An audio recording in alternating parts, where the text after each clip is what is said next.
har premiere på Festspillene i Bergen i slutten av denne måneden her, og vi håper jo at serien Younger kommer på norske skjermer snart. Det håper vi. På. Men nå så skal vi få inn en artist som bare er 18 år gammel, men som allerede blir skrytt opp i skyene for sin fantastiske stemme og strålende musikk. Nå er også superstjernen Katy Perry blitt fan. I saw a piece of heaven waiting impatient for me, and I was running far away. Would I run off the world someday? Nobody knows, nobody knows. I was dancing in the rain, I felt alive and I can't complain. But no, take me home where I belong. Dette er Aurora, mine damer og herrer.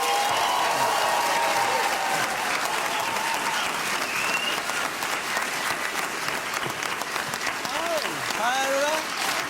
Så hyggelig å ha deg her hos oss. Altså, du er altså 18 år fra Os utenfor Bergen. Ja. Og har fått, du har en fantastisk stemme. Og har fått, ja. Og du har fått strålende kritikker for musikken din. Hvordan føles det? Det føles veldig fint, det er kjempekjekt, men jeg er veldig sånn, alt går veldig fort, og så løper jeg på en måte litt sånn etter meg selv, og så løper jeg ganske fort også. Ja. Så du rekker aldri å ta igjen? Nei, så jeg tror jeg har et bedre svar på det neste uke, kanskje. Ja. Men Det jeg føles synes litt sånn utenfor kroppen opplevelse, at det sånn skjer. Ja, det er litt sånn. Ja, men det er veldig kjekt da. Du vet hvor du er nå? Ja, nå er jeg her. Ja, det er bra. Det er bra. Men hvis man skal bli kjent med Aurora, liksom, bortsett fra musikk, hva er det som interesserer deg? Hva er det du er gira på? Nei, jeg samler på døde insekter. Ja.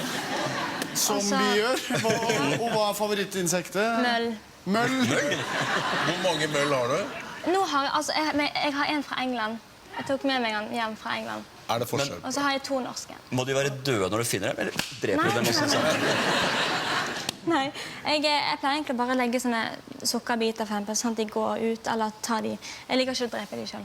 Men hvis jeg finner et, og så fant jeg et i England en gang, Ja. i vinduskarmen, når jeg var på et møte. Men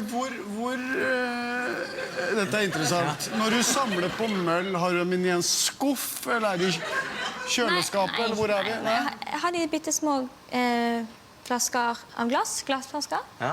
Og de står på en hylle, og de syns, og... Ja, Det er stor forskjell på norsk og engelsk. nei, de er Ganske like. ganske like. Høres veldig, dette høres veldig ut som Norge Rundt akkurat nå. Nå skal vi møte jenter som samler på døde insekter.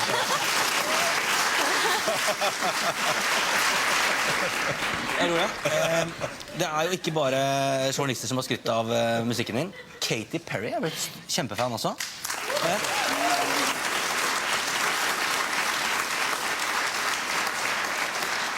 Og her for ikke så lenge siden så twittret hun følgende. Hun får hjertebank av musikken din. Hva tenker du om at en person som henne liker det du gjør? Nei, hun er jo... Altså, det er jo alltid like kjekt med hvem som helst. Bare det er noen som liker musikken. Men selvfølgelig at hun skrev om meg foran 66 millioner følgere gjør jo en forskjell. Men det var veldig... Jeg synes det var veldig fint av henne. Og ta seg tid til å legge til bilder og linker. Men det var veldig kjekt. for eksempel Katy Perry, er hun et idol for deg som musiker? Nei. Det skal du visst om påstå igjen her!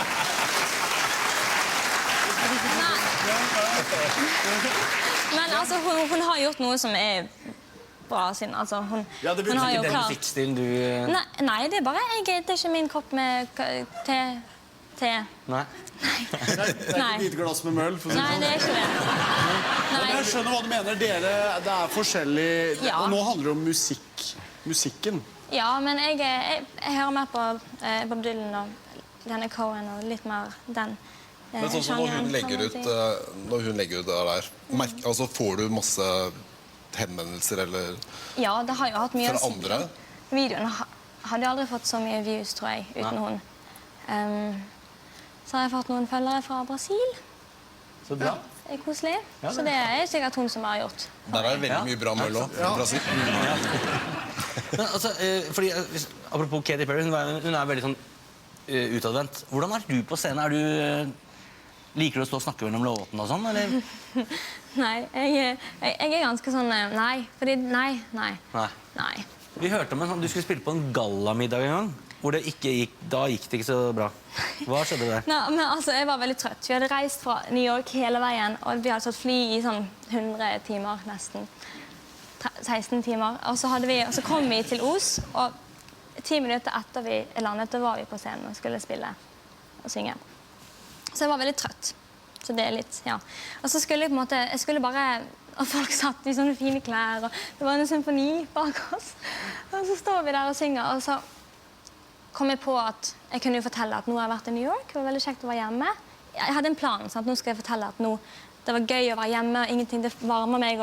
Men så sa jeg ikke det da, jeg sa heller at, fordi at det jeg kom på når jeg tenkte på New York, det var det siste jeg opplevde. Og det var en sånn do-opplevelse. Og så sa jeg gjorde noe på do i New York som jeg ikke er stolt av.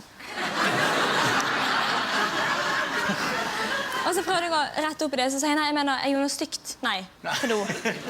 Og altså, det høres veldig galt ut, og da måtte jeg forklare hva det var. Men det var bare at jeg gikk inn på doen og begynte å gjøre meg klar, og så hørte jeg bare, excuse me, can you go out? Så det var en mann Inne i båsen? som satt på do. Jeg er enig at det er en rar historie. Du åpner lille båsen. Ja, men det var helt mørkt. Og så står jeg liksom... Og så det var en veldig liten do også. Og så satt han liksom der, og så... En mann? En mann. Så hadde du tidligere gått inn på feil. Ja. Nei, det var sånn alle do for alle. Ja. Er du sikker? Ja.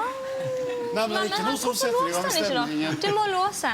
Det er ikke noe som setter i gang stemningen på en gallamiddag med en ordentlig Men det var en litt rar historie, det var det. Ja. Så det var det jeg valgte å ta fram. Du synger jo helt nydelig og lager nydelig musikk, så det har ikke noe å si hva du sier mellom sangene. Nei, men det var litt upassende. Ja.